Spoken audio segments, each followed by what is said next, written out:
we need to rethink what a demo is. Maybe a demo that's been for the past 15 years where you sit down with a sales rep and they show you the product manually for 30 minutes. Maybe it's the point where buyers actually want something different in order to learn, or maybe they don't know that they want this, but it would work better if you did it one way. And so I didn't go into a ton of depth about how this could work. And I'm going to use this opportunity to kind of go deeper because that was an idea that we hadn't really talked about, which is part of the reason why we do this show in the first place.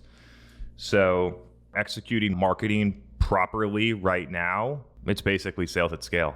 What we're trying to do is we're trying to take things that right now that you rely on your sales team to manually one-to-one tell your buyers something, deliver information from the sales rep to the buyer, which you think needs to be done on a one-to-one meeting, like setting requirements or on digging into pain or, whatever, talking through social proof. And you think that you need to be in a meeting one-on-one, whether it's in person or through Zoom or whatever, to actually deliver that information. Maybe that's just the way you've been thinking about it, and there's actually a different, better way that you could deliver the information because it's just pure communication. And so the first step would be, whether it's going to sales meetings, sitting on them live. One of the ways that I've done it before, we had sales meetings in person. I went with the field team and we would go and I would just observe, how is the sales rep pitching this? What objections are happening? What questions are people asking? Why is someone leaning in? Why is someone clearly not receptive to the information? Trying to understand those dynamics. And as you start to see patterns. So when you attend those meetings, you can start to get data points of, when we used that example, the customer really leaned in. And when we talk about the results of that company, the person really leaned in. And when we use this message, these are the things, like the 3 or 4 or 5 nuggets that are really resonating with people. And then we're going to look and we're going to say, these are the 5 most common questions that people ask. And then we're going to look and see, these are the 3 to 5 most common objections of why people push back and not receptive to the information. So like always on this show, step 1, understanding customers. This time through not like broad market research, but understanding when someone's in a sales conversation, what's going on. And then once you have all that data and you understand it, then you need to figure out, how do we get someone to understand all this information at scale?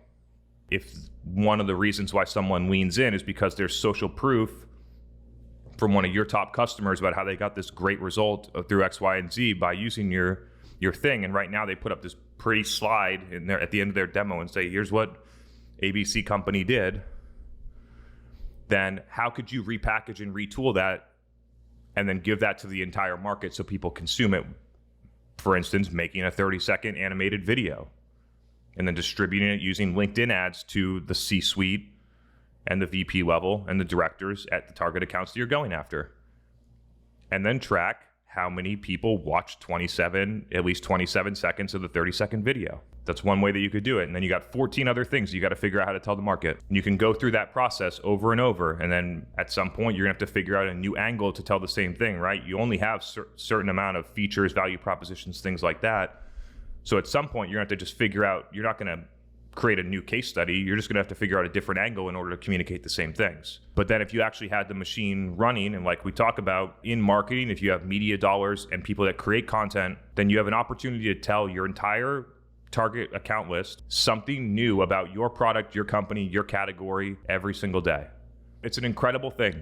It really is when you think about where B2B marketing was 7 years ago, where it was basically, I did it. We all did it, right? Well, I mean, not we all, but a lot of people on the Zoom I can see nodding their heads. It was build trade show booths, collect email addresses. Maybe you send a couple email blasts, but you're just basically taking the email addresses and contacts and you're sending an Excel sheet to your sales team. That's what B2B marketing was 7 years ago.